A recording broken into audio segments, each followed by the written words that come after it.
With the success of Ratchet and Clank in 2002, Insomniac went hard at work for the next year, developing a sequel that would try to improve upon the original in every way. What became of that was Ratchet and Clank 2 going commando. The game is generally agreed among fans as one of the best in the series, and I can't argue. It adds more guns, more gadgets, new gameplay improvements, and generally more content, which is what we all want, right?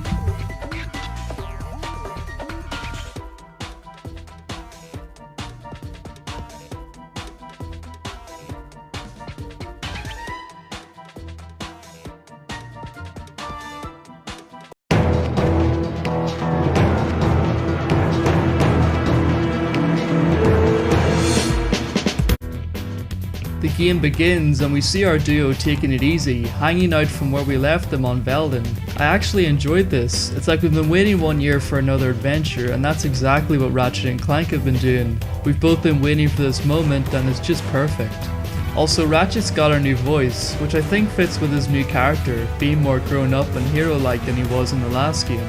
So the story this time is that Ratchet and Clank are doing an interview, talking about what they've been up to since Drek's defeat, with Ratchet looking disappointed that no one needs a hero right now. But luckily for him, in the distant Bogon galaxy, Mr. Fizzwidget, the founder of Megacorp, hires them to retrieve a stolen top-secret experiment known as the Protopet.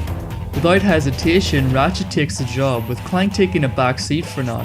After landing into the first level, the first thing I noticed immediately was how tighter the controls feel.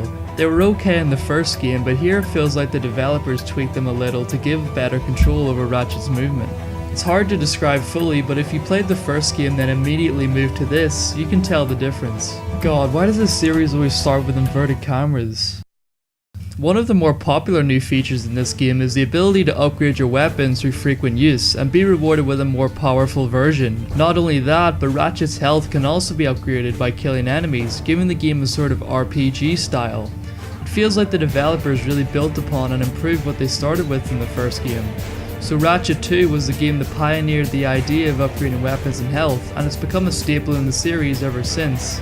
I gotta say, not having Clank in these first few levels feels a bit strange. I mean, yeah, okay, he wants to take a break, but Clank, all you do is chill on Ratchet's back 90% of the time anyway. And it's a complete paradox from Ratchet 1, where Clank was the one who was pushing forward to fight the bad guys, with Ratchet being initially more laid back. Now look at him. Fat fuck. What's even more unusual is that on Planet Endako, you have the option of two paths to take. One that will take you to Clank and the other that will bring you to a boss fight. Although the cutscenes on the second path don't have Clank in them, so if you rescue Clank first and went on the other path, you'll see these awkward moments where Ratchet's in a room talking to himself or alone with another person, and then oh, there he is, did you forget he was there? Also, these Clank sections.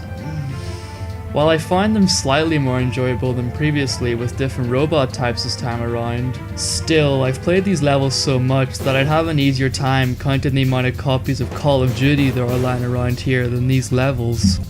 While these parts are tedious, there is so much more to do in this game than previously, one of my favourites being the gladiator arenas. You discover the first one early on in Maktar Nebula, and this is probably my favourite level in the whole game. The arenas offer a bunch of challenges to do with a ton of bolts to be earned and plenty of action. Mix that with the adrenaline fueled soundtrack and you'll see why it's appeared in every game since, even getting a standalone game not too soon after. And who can forget these guys? Chainblade! Chainblade! Unleashes his fury on our gladiator guest contestants. Chainblade has gone undefeated in 500 straight matches, but if the Bio Division doesn't do it for you, our Robotics Division will. Taste the adrenaline as contestants face off against our four-armed bandit, the B2 Brawler. Brawler. It was just such a good idea to have a place focused on combat alone, and being able to easily upgrade your weapons in nanotech to prepare you for the rest of the game. Having Ratchet coming in as the underdog, being booed at by the audience, only to completely obliterate every opponent in the arena is just so satisfying. The combat itself has significantly stepped up in this sequel. It's much more fast paced, encouraging you to jump straight into blasting enemies and taking them out quickly. It's a big change from the first game that had a bigger emphasis on planning attacks beforehand, since running headfirst into an encounter will more than likely get you killed. And a big reason why that was is because it was much harder to focus on a single enemy without a lock-on feature, and switching weapons mid-fight was risky. Ratchet 2 instead pauses the game when you're in the quick select, meaning that if you didn't prepare with the right weapon before fighting, you can still easily switch and get a bearing on what's going on around you. Plus, having that lock-on ability means that you'll never miss your target. Although with that being said, this game isn't a pushover. It's basically a requirement that you upgrade your weapons and nanotech as high as you can, and I've been stuck in hard decisions, whether I should buy a new weapon now or invest the bolts into getting better armor. The faster paced gameplay also means that enemies move and shoot far quicker than what they did before. While it looks like I have tons of health here, that really only equates to 4 or 5 hits by the later levels, depending on how good my armor is and what I got hit with, as all enemies do different levels of damage. By level 6 on planet Barlow, we're introduced to hoverbike racing, which is a more ramped up version of hoverboard racing from the first game.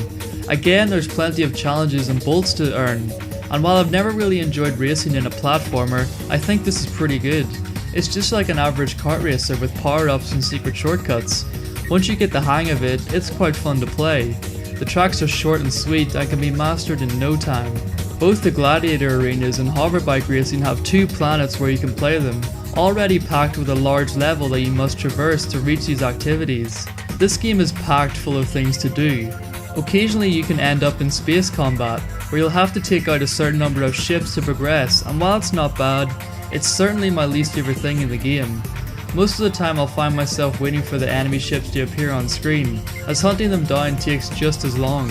The radar doesn't really tell you if a ship is above or below you, and no matter what, it's impossible not to get hit by enemy ships off screen, so I usually find these levels tedious and pretty time consuming. One thing that I like is that the plot of the game gradually progresses in each planet, eventually leading to a major event about a third into the game, also similar to the first game. By planet Siberius, Ratchet and Clank track down the thief, which leads to a pathetically easy boss fight. After they retrieve the proto-pet, they rendezvous with Mr. Fizzwidget on planet Tabora, who accidentally ejects him from his ship. Look, I'm going to get into spoilers here, but I think y'all know what's going on. It's again another paradox from the first game. In that game, after Quark's betrayal, it's Ratchet that realizes sooner that something's not right here, and Clank just didn't get it until after. Get off of me, you idiot! I love it when a plan comes together. What do you mean? What do you think he means, genius? He's not gonna help us, he's gonna kill us! You catch on quick.